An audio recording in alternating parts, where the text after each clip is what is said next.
अबरार रशीद आपकी खिदमत में हाजिर और आपसे रिक्वेस्ट कि अगर अभी तक आपने इस चैनल को सब्सक्राइब नहीं किया तो प्लीज़ इसे सब्सक्राइब कर लीजिएगा। जो बेल आइकन या घंटी का बटन है उसको ज़रूर क्लिक कीजिएगा ताकि वीडियो का नोटिफिकेशन आप तक बर वक्त पहुँच सके। आपने थंबनेल पर देख लिया होगा कि army chief general Qamar Javed Bajwa के ख़िलाफ़ एक नया ट्विटर पर ट्रेंड चलाया जा रहा है, यानी general Bajwa has to go, general Bajwa को जाना होगा। इसके पीछे कौन है, इसकी वजूहात क्या है और इस पर अभी तक आर्मी बतौर अदारा या ISPR खामोश क्यों है? क्या इस पर कोई कार्रवाई की जा रही है, तहकीकात की जा रही है? इस हवाले से बड़ी अहम मालूमात सामने आई हैं आर्मी के अदारे ISPR के हवाले से, जनरल हेडक्वार्टर के हवाले से, कि वहाँ पर क्या सोच पाई जा रही है, कब तक इस तरह के ट्रेंड्स को बर्दाश्त किया जाएगा। दूसरी खबर या इतलात ये हैं कि इस वक्त इत्तेहादी हुकूमत के अंदर बहुत सी कशमकश इख्तलाफात जारी हैं जो टूट फूट पर मुंतज हो सकते हैं, यानी उनका नतीजा टूट फूट की सूरत में सामने आ सकता है। ये इख्तलाफात इंतहाई संगीन सूरत हाल इख्तियार किए जा रहे हैं आने वाले हर दिन के साथ। और तीसरी खबर है कि जनाब इमरान खान के कत्ल का मंसूबा और इसका इंकशाफ, ये इंकशाफ किसने किया है? लेकिन मैं आगाज़ करूँगा कि इस वक्त शहबाज शरीफ को, जो कि वज़ीर आज़म हैं और मुस्लिम लीग नून के सदर भी हैं, उनको ना सिर्फ उनके इत्तेहादियों की जानब से बल्कि पार्टी के अंदर से भी तनकीद का निशाना बनाया जा रहा है। ये तनकीद इस वजह से की जा रही है कि 2 रोज़ कबल शहबाज शरीफ ने एक नोटिफिकेशन जारी किया, यानी प्राइम मिनिस्टर की जानब से एक नोटिफिकेशन जारी किया गया, जिस नोटिफिकेशन के मुताबिक ISI को, यानी इंटर सर्विसेज इंटेलिजेंस को, ये इख्तियार दे दिया गया कि वो तमाम सरकारी मुलाजमीन यानी अफसरान की छानबीन करेंगे, उनकी तहकीकात करेंगे। उसके बाद उनकी तहकीकात की रोशनी में उनकी तैनाती होगी, अपॉइंटमेंट होगी, पोस्टिंग ट्रांसफर्स होंगी या उनकी प्रमोशन होगी। तो अमलन उन्होंने सिविल ब्यूरोक्रेसी को ISI के कंट्रोल में दे दिया या उसके मातहत कर दिया। अब अपोजिशन की जमातें, जिनमें अपोजिशन से मुराद ये है कि पीपल्स पार्टी और दीगर जो इत्तेहादी जमातों के रहनुमा हैं, जिनमें सबसे सरफहरिस्त रज़ा रब्बानी हैं, दीगर रहनुमा हैं, उन्होंने खुलकर इस पर तनकीद की है कि एक तरफ हम बात करते हैं वोट को इज़्ज़त दो, एक तरफ हम बात करते हैं सिविलियन सुप्रीमेसी की, सिविलियन यानी बालादस्ती की, और दूसरी जानब हम खुद अपने इख्तियारात जो हैं सिविल हुकूमत के वो आर्मी के एक इदारे के हवाले कर रहे हैं। तो ये कैसी सिविलियन बालादस्ती है? बहरहाल इस मामले पर शहबाज शरीफ को सख्त तनकीद का सामना है, यहाँ तक कि मरियम नवाज़ खामोश हैं इस मामले पर। लेकिन मरियम नवाज़ के, आप ये कह लें कि गैर सरकारी तर्जुमान परवेज़ रशीद, जो कि नून लीग के अंदर मरियम नवाज़ और नवाज़ शरीफ के ग्रुप के सरकर्दा रहनुमा समझे जाते हैं, क्योंकि आपको पता है कि नून लीग के अंदर एक ग्रुप, वाज़ेह ग्रुप है, एक नवाज़ शरीफ की जारहाना पॉलिसी का हामी है और दूसरा शहबाज शरीफ की मुफाहमाना पॉलिसी का हमदर्द या हामी है। तो परवेज़ रशीद ने भी इस पर एक ट्वीट की है, जिसके मुताबिक, यानी परवेज़ रशीद के मुताबिक, कि अगर आप इनको, सिविलियन को, उनके मातहत कर रहे हैं तो फिर आप ISI को भी सिविलियन गवर्नमेंट के ज़ेर इंतज़ाम ले आए मुकम्मल तौर पर। वैसे तो कानूनी और आइनी तौर पर तो वो वज़ीर आज़म को जवाब दें, लेकिन सबको मालूम है कि ये बुनियादी तौर पर एक अस्करी अदारा है। अब मैं वसूख से नहीं कह सकता, लेकिन अनकरीब अगर आप को ये पता चले कि शहबाज शरीफ ने ये नोटिफिकेशन वापस ले लिया है तो आपको हैरान नहीं होना चाहिए। ये उनका एक बड़ा और पहला और बड़ा यू टर्न होगा और ये यकीनन उनकी साख के लिए बतौर वज़ीर आज़म ये कोई अच्छा शगुन नहीं होगा। इसके बाद जनाब इमरान खान के कत्ल का मंसूबा, डॉक्टर बाबर अवान, जो कि मेरा ख्याल है शायद सेनेटर भी हैं, लेकिन उन्होंने, अब मेरा ख्याल है सेनेटर नहीं है, बहरहाल जो भी हैं, डॉक्टर बाबर अवान, वो आप सब जानते हैं कि वो PTI के दौर में मुशीर कानून भी रह चुके हैं, अब भी वो साबिक वज़ीर-ए-आज़म के मुकदमात की पैरवी करते हैं, तो उनको पीटीआई की आवाज़ ही समझा जाता है। डॉक्टर बाबर अवान ने गुज़श्ता रात एक वीडियो पैगाम जारी किया जिसमें उन्होंने दावा किया कि बनी गाला में इमरान खान अब आने वाले हैं और बनी गाला को सिक्योरिटी फोर्सेस और यूनिफॉर्म में और सिविल कपड़ों में मुसल्ला लोगों ने घेरे में ले लिया है और आज रात यानी गुज़श्ता जो रात गुजर गई है उनके कत्ल का मंसूबा बनाया गया है। तो कौम से मैं कहता हूँ कि जागते रहना, बेदार रहना, अदारों से मैं कहता हूँ, कानून नाफिज करने वाले अदारों को मैं कहता हूँ कि इमरान खान के कत्ल की घिनौनी साजिश बना दी गई है और उनको किसी वक्त भी खुदा न खास्ता कत्ल किया जा सकता है। अब ये इतना बड़ा इल्ज़ाम है कि आपके पास कोई सबूत नहीं है। और इस्लामाबाद पुलिस ने एक बयान जारी किया जिसके मुताबिक जनाब कि उनको जब पता चला कि साबिक वज़ीर-ए-आज़म अब बनी गाला तशरीफ़ ला रहे हैं या किसी वक्त भी आ सकते हैं, तो उन्होंने बनी गाला के गिरदोनवा में अतराफ़ में सिक्योरिटी को सख्त किया है और वहाँ पर उन्होंने पुलिस के दस्ते भेजे ताकि सिक्योरिटी को यकीनी बनाया जाए। बनी गाला जाने वाले तमाम रास्तों पर चेक पॉइंट्स बनाए गए, आने जाने वाली गाड़ियों की सख्त चेकिंग की जा रही है स्कैनर्स के ज़रिए। वैसे भी तो अब एक तरफ वो कहते हैं कि इमरान खान को सिक्योरिटी दी जाए, जब सिक्योरिटी के लिए पुलिस को रवाना किया जाता है तो शोर मच जाता है कि जनाब शायद उनको गिरफ्तार किया जाएगा या गिरफ्तारी की आड़ में हमला किया जाएगा, दावा बोला जाएगा और उसमें खुदा न खास्ता कोई पुलिस मुकाबला होगा और उसमें इमरान खान को कत्ल कर दिया जाएगा। अब ये देखें कितने दूर ये बाबर अवान, ये डॉक्टर हैं, PhD डॉक्टर हैं, ये उनकी तरफ से इतना गैर जिम्मेदाराना बयान और वो भी बगैर किसी सबूत के देना, यानी ये मैं समझता हूँ ठीक है। किसी हमारे मुल्क की तारीख बताती है सियासी रहनुमाओं को हमेशा उनकी ज़िंदगी को ख़तरात लाहक रहते हैं, साबिक़ वज़ीर-ए-आज़म हों या दीगर सियासी रहनुमा हों, उनकी सिक्योरिटी हुकूमत वक्त की जिम्मेदारी है। लेकिन अब सिक्योरिटी के लिए भी अगर पुलिस भिजवाई जाए तो उसको भी गलत रंग दिया जाता है। लेकिन एक बात मैं समझता हूँ वो ये भी है कि ज़ाहिर है जो बनी गाला जाने वाली गाड़ियों की तलाशी वाला जो मामला है ना, अब हेलीकॉप्टर में तो आप अपनी मर्जी की चीज़ें ला सकते हैं, बनी गाला में हेलीकॉप्टर लैंड कर सकता है, ज़ाहिर उसकी तलाशी तो नहीं की जाएगी, ना ही इमरान खान की ज़ाती गाड़ी की आने जाने के ऊपर तलाशी की जाएगी, उनके साथ सिक्योरिटी स्क्वाड होता है।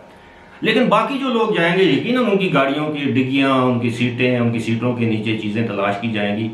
और कुछ लोगों को ये भी है कि जनाब वो लोग जो बनी गाला के अंदर शहद स्मगल करते हैं, शहद भरी बोतलें लेकर जाते हैं, शायद उनको कोई प्रॉब्लम हो, कोई और ऐसी चीज़ लेकर जाना चाहते हो जो वीकेंड पर इस्तेमाल करें या वैसे रात के वक्त अपनी तबा की खुशहाल क्या कहते हैं खुशी के लिए मूड एनहेंसर्स होते हैं, स्टिमुलेंट्स होते हैं, मुख्तलिफ चीज़ें होती हैं जो आपके मूड को अच्छे मूड में कन्वर्ट कर देती हैं। वैसे भी डिप्रेशन का दौर है तो ज़ाहिर है कुछ लोगों को डिप्रेशन होता है तो वो फिर वो ख्वाब आवर या नींद लाने वाली टैबलेट्स इस्तेमाल करते हैं, कुछ और किस्म के चीज़ें इस्तेमाल करते हैं, तो शायद ये भी वजह हो। बहरहाल मैं समझता हूँ कि ये इस तरह के इल्ज़ामात जब तक आपके पास सबूत ना हो आपको नहीं लगाने चाहिए। इमरान खान तो वैसे भी अब हिफाजती सफरी या जो भी आप उसको कह लें 3 हफ्ते की उनके पास ज़मानत है, 21 दिन है जिनमें से 3 दिन गुजर चुके हैं, बाकी जितने भी 17 दिन 16 दिन रहते हैं वो पता चल जाएगा। खैर अब बात करते हैं जनाब जो हुकूमत के अंदर जो इख्तलाफात हैं, ये जो इत्तेहादी हुकूमत है जो तकरीबन 11-12 जमातों पर मुश्तमिल है, इत्तेहादियों पर मुश्तमिल है। अब इसके अंदर इख्तलाफात की खबरें आ रही हैं। मैं जनरल बाजवा वाली खबर पर ज़रूर आऊँगा और मैं आपको अंदर की बात मालूमात आपके साथ शेयर करूँगा इस वक्त हो क्या रहा है।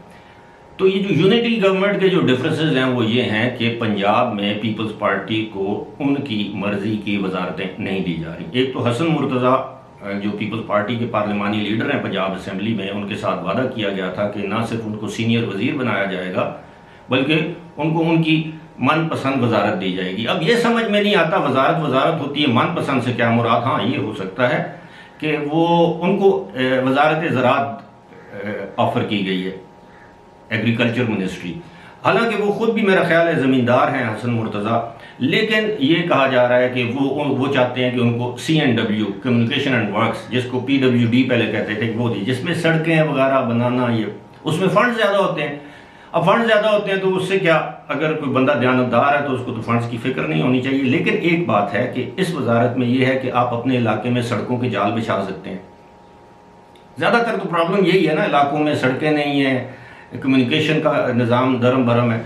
और दूसरा ये है कि अगर आपके इलाके में कोई स्कूल बनने हैं, कोई इस तरह का, तो उसमें भी जो पेरेंट डिपार्टमेंट होता है, जो लाइन डिपार्टमेंट होता है, वो CNW होता है जो कंस्ट्रक्शन करता है, तो कंस्ट्रक्शन के काम आप करवा सकते हैं। एग्रीकल्चर भी एक बहुत अहम वजारत है, उसमें आप किसानों के लिए बहुत कुछ कर सकते हैं, अपने इलाके के किसानों के लिए कर सकते हैं।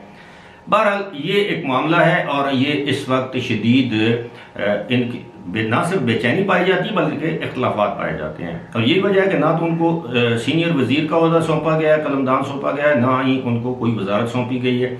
और यही वजह है कि जो कैबिनेट में एक्सपेंशन होनी है, तोसी होनी है, वो भी इल्तवा का शिकार है, क्योंकि पीपल्स पार्टी के जो उनके साथ मुआहदा हुए हैं, उनके 4 या 5 वज़रा इन्होंने लेने हैं, लेकिन अभी पहले 2 वज़रा को वजारत नहीं दी गई। हमजा शहबाज शरीफ की अपने वालिद की तरह पॉलिसी शायद ये है कि वो ज़्यादा से ज़्यादा वजारतें अपने पास रखे ताकि हुकूमत पर, पंजाब पर कंट्रोल इख्तियार उनका हो। क्योंकि पीपल्स पार्टी ने यह भी कहा है कि आप जब हमारे वज़रा को वजारत देंगे तो ऐसा नहीं होना चाहिए कि सेक्रेटरी आपकी मर्जी का हो, कि वो सेक्रेटरी वजीर की बात ही ना माने, लिहाजा आप सेक्रेटरी भी उस वजारत के जो है वो हमारी मर्जी के लोग लगाएंगे। ये पीपल्स पार्टी का मुतालबा है। क्योंकि आपके इल्म में होगा कि माजी में जब राजा रियाज पीपल्स पार्टी में थे तो उन्हें पंजाब का सीनियर वजीर बनाया गया था। ये जब इन्होंने मुख्तसर मुद्दत के लिए इत्तेहाद किया था पीपल्स पार्टी और नून लीग ने 2013 के इंतखाबात के बाद, तो राजा रियाज तो कहने को सीनियर वजीर थे, लेकिन शहबाज शरीफ ने मुबैना तौर पर चीफ सेक्रेटरी और मुतलका सेक्रेटरियों से कह दिया था कि इसके कहने पर कोई काम नहीं करना जब तक मैं इजाज़त ना दूं। तो अमलन वो एक बेअसर या बेख्तियार वजीर थे। तो ये हमजा भी ये चाहते हैं कि उनके सेक्रेटरी उनके ज़ेर इंतज़ाम मातहत हों, चीफ सेक्रेटरी उनकी बात सुने, पीपल पार्टी के वज़रा की बात ना सुने कि वो अपने इलाकों में इतने तरक्याती काम कर दें या इतने खुदसर हो जाएं कि वो कल को हमारे लिए कोई सियासी ख़तरा बन सकें। तो ये सूरत हाल है। और अगर ये सूरत हाल हाथ से निकल गई, क्योंकि पीपल्स पार्टी समझती है कि उसने पहले ही कुर्बानियां दी हैं पंजाब में हुकूमत साजी में और मरकज़ में हुकूमत साजी में, पीपल्स पार्टी का सबसे बड़ा और कुलीदी और बुनियादी किरदार अगर किसी जमात का है तो वो पाकिस्तान पीपल्स पार्टी है। अब अगर पंजाब में ये सूरत हाल, क्योंकि पीपल्स पार्टी ये भी समझती है कि उन्होंने अपना गवर्नर मखदूम अहमद महमूद उनके गवर्नर थे, लेकिन जब उन्होंने कहा कि जी देखें हमने तारिक बशीर चीमा को नून लीग का टिकट देने का वादा कर रखा है और तारिक बशीर चीमा उसी हल्के से इलेक्शन लड़ते हैं जहां से हमारे बलीग रहमान जो अब गवर्नर है पंजाब के वो इलेक्शन लड़ते हैं, तो अगर हमने तारिक बशीर चीमा को टिकट दिया तो बलीग रहमान नाराज़ हो जाएंगे जो कि पुराने नून लीग के साथी हैं। लिहाजा उन्होंने बलीग रहमान को कंपनसेट करने के लिए गवर्नर बना दिया और इसके लिए पीपल्स पार्टी ने गवर्नरशिप के लिए जो अपना उम्मीदवार था वो पीछे ले लिया, यानी हटा दिया, उससे दस्तबरदार हो गए।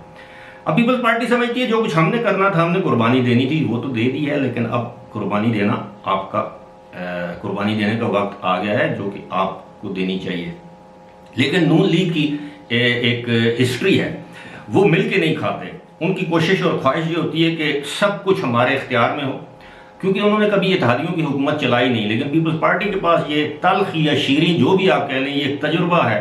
उन्होंने सिंध में MQM जैसी जमात के साथ मिलकर हुकूमत चलाई, उन्होंने मरकज़ में इत्तेहादियों को मिलाकर हुकूमत चलाई और उनको खुश रखा। और ये आसान काम नहीं होता अपने हिस्से का किसी दूसरे को दे देना, इसके लिए कुर्बानी का एक जज्बा चाहिए होता है जो कि नून लीग में नहीं है। नून लीग ये समझती है, ये चाहती है कि जो कुछ हो उन्हीं के पास हो, वो किसी दूसरे को कुछ भी ना दे, यानी वही बात कि ये मिलकर नहीं खाते। अब अगर ये सूरत हाल बरकरार रही तो आने वाले दिनों में ये इख्तलाफात मज़ीद शिद्दत इख्तियार कर सकते हैं। अगरचे बैकडोर डिप्लोमेसी जिसे हम कहते हैं, आसिफ अली जरदारी और बिलावल इसमें शामिल हैं। उम्मीद है ये मामला तय हो जाएगा। अगर नहीं होगा तो आप यकीन कीजिए कि पंजाब की हुकूमत आज गई या कल गई, और पंजाब की हुकूमत जाने का मतलब ये है कि फिर मरकज़ की हुकूमत भी ज़्यादा देर तक कायम नहीं रह सकेगी। अब आते हैं जनाब जनरल कमर जावेद बाजवा जो कि हमारे चीफ ऑफ आर्मी स्टाफ हैं, उनके खिलाफ चलाया जाने वाला ट्विटर पर नया trend. General Bajwa has to go, general Bajwa को जाना होगा। ये जदीद या ताज़ा तरीन ट्रेंड है जो ट्विटर पर चलाया जा रहा है और सारी दुनिया जानती है कि ये ट्रेंड किसकी जानब से चलाया जा रहा है। इसको बताने की ज़रूरत नहीं है। ऑब्वियसली पीटीआई की इमाम या पीटीआई की मीडिया टीम या मीडिया सेल आप जैसे कहते हैं, वो ये ट्रेंड चला रहा है। अब ये ट्रेंड क्यों चलाया जा रहा है? इसलिए कि जब इमरान खान, जिन्हें मैं मौसूफ कहता हूँ, जब मौसूफ तमाम जानब से मायूस हो गए, उन्होंने मुतअद्दिद राब्ते किए इस्टेब्लिशमेंट के साथ कि उनकी बात सुनी जाए, लेकिन इस्टेब्लिशमेंट ने कहा कि nothing doing, we are a political, we have decided to learn from our past mistakes and we are not going to be political again, we are not going to interfere into political affairs of the country or into the affairs of the government। अब ये जब उनको दो टोक ये जवाब मिल गया तो उसके बाद उन्होंने एक मरतबा फिर इस्टेब्लिशमेंट पर दबाव बढ़ाना शुरू कर दिया, जिसका एक जरिया या एक सोर्स या एक मीन्स आप ये कह लें, वो ये है, ये ट्रेंड के जनरल बाजवा को दबाव में लाया जाए। लेकिन एक बात है, आज जनरल बाजवा ये कह दें कि वो एक्सटेंशन लेने के लिए तैयार है और हुकूमत ये कह दे कि वो जनरल बाजवा को एक्सटेंशन देने के लिए तैयार है 2 साल के लिए, 3 साल के लिए या इवन 1 साल के लिए, तो आप देखिएगा कि ये पीटीआई के तमाम ट्रेंड्स जो हैं वो जाग की तरह बैठ जाएंगे। मैं समझता हूँ कि ये दाना फैसला नहीं था जनरल बाजवा की जानब से और ISPR की जानब से कि वो ओपनली ऐलान करते कि जी जनरल बाजवा आइंदा एक्सटेंशन ना लेंगे, ना लेने के ख्वाहिशमंद हैं, और अगर उन्हें ऑफर भी की गई तो वो नहीं लेंगे। तो सब समझ गए कि जी अब 28 नवंबर को इन्होंने जाना है, तो अब उन पर दबाव बढ़ाया जा रहा है। लेकिन इसके बावजूद army chief till his last day in his office. अब क्या है, होगा क्या? अब एस्टेब्लिशमेंट ने ये फैसला किया हुआ है और ये दानिस्ता फैसला है, यानी एक सोची समझी उसके तहत, स्कीम के तहत ये फैसला है कि इमरान खान को बोलने दें। ये तमाम वो जितनी बातें, जितनी हदूद पार करते जा रहे हैं, ये उनके खिलाफ सबूत इकट्ठे किए जा रहे हैं। ये वक्त आपको बताएगा कि ये तमाम चीजें उनके खिलाफ बतौर सबूत इस्तेमाल की जाएंगी। अब इसकी मैं एक छोटी सी आपको मिसाल देता हूं। कैप्टन रिटायर्ड मोहम्मद सफ्दर, जो कि नवाज शरीफ के दामाद मरियम नवाज शरीफ के शौहर हैं, आपके इल्म में होगा, याद होगा कि 2-3 साल पहले उन्होंने गुजरांवाला में एक मीडिया टॉक के दौरान अदारों के खिलाफ कुछ ज़बान इस्तेमाल की थी, कलमात इस्तेमाल किए थे। तो उनके खिलाफ गुजरांवाला में एक बगावत का एक मुकदमा दर्ज किया गया था, और गुज़श्ता और बगावत का मुकदमा इस वजह से दर्ज किया था कि उन्होंने अदारों के खिलाफ नाजेबा कलमात अदा किए या काबिल एतराफ़ ज़बान इस्तेमाल की। अब गुज़श्ता रोज़ कैप्टन सफ्दर और खालिद नामी एक MP हैं गुजरांवाला से, नून लीग के, उन दोनों के खिलाफ गुजरांवाला की सेशन कोर्ट में फर्द जुर्म आयद कर दी गई है। इसी तरह का एक मुकदमा लाहौर की अदालत में ऑलरेडी कैप्टन सफ्दर पर इसी तरह अदारों के खिलाफ बयान देने पर दर्ज किया गया था, उसमें भी फर्द जुर्म आयद कर दी गई है। लेकिन हमारे मौसूफ जो कि लाडले हैं, उन्होंने कितने बयान दिए, उनके रहनुमाओं ने कितने बयान दिए, जैसे डॉक्टर शीरी मज़ारी, उसमें फवाद चौधरी, उसमें शेख रशीद, उसमें इमरान खान, उसमें पता नहीं कौन कौन से रहनुमा शामिल है। मेरा ख्याल है शाह महमूद कुरैशी शामिल नहीं है, क्योंकि उनके एस्टेब्लिशमेंट के साथ वो बना के रखते हैं। लेकिन अब आप अंदाजा कीजिए कि कैप्टन सफ्दर, जो कि खुद एक रिटायर्ड आर्मी ऑफिसर हैं, और आप ये भी जहन में रखिएगा कि कैप्टन सफ्दर के जो कंटेम्प्रेरीज थे, जो उस वक्त उनके साथ कप्तान थे, ऐन मुमकिन है वो इस वक्त जनरल के ओहदे पर हों। ये तो आप समझ सकते हैं कि कैप्टन सफ्दर की उम्र के लोग इस वक्त फौज में जो उनके साथ सर्व करते रहे हैं, उनके कोर्समेट थे, वो इस वक्त जनरल के ओहदे पर हो सकता है फौज में उनकी भी थोड़ी बहुत सुनवाई होती हो, लेकिन उसके बावजूद उन पर मुकदमा दर्ज किया गया, फर्द जुर्म आयद कर दी गई। तो आप क्या समझते हैं कि इमरान खान और उनकी पार्टी की जो रहनुमा जो बातें कर रहे हैं, तो उनके खिलाफ कभी भी मुकदमा दर्ज नहीं होगा? मुकदमा तो दर्ज हो चुके हैं, क्या कभी भी वो फर्द जुर्म का सामना नहीं करेंगे या अदालतों को या कानून का सामना नहीं करेंगे? ऐसा हो नहीं सकता।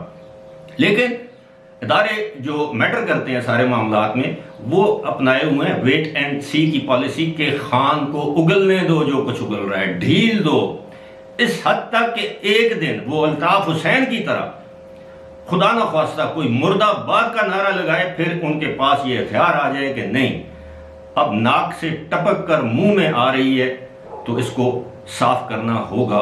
और फिर इन पर पाबंदी लगाई जा सकती, जबकि कोई फिर बोल भी नहीं सकेगा कि जिस तरह अल्ताफ हुसैन पर अदालत के जरिए, लाहौर हाई कोर्ट के जरिए उनकी तस्वीर छापने पर, उनका बयान छापने पर, उनकी तकरीर नशर करने पर पाबंदी आयद की गई थी। यहाँ तक कि अल्ताफ हुसैन का नाम लेने पर मेन स्ट्रीम मीडिया में आज भी पाबंदी है। तो ये ऐसा है कि एक वक्त आएगा कि इमरान खान को अपने इन तमाम किए धरे और बयानात का हिसाब और किताब देना पड़ेगा, लेकिन बात वही है कि वो वक्त कब आएगा। कुछ लोग कहते हैं अनकरीब, कुछ लोग कहते हैं शायद अनकरीब ना आए, लेकिन वक्त ने आना जरूर है। फिलहाल इसी के साथ मुझे दीजिए इजाजत। खुदा हाफिज।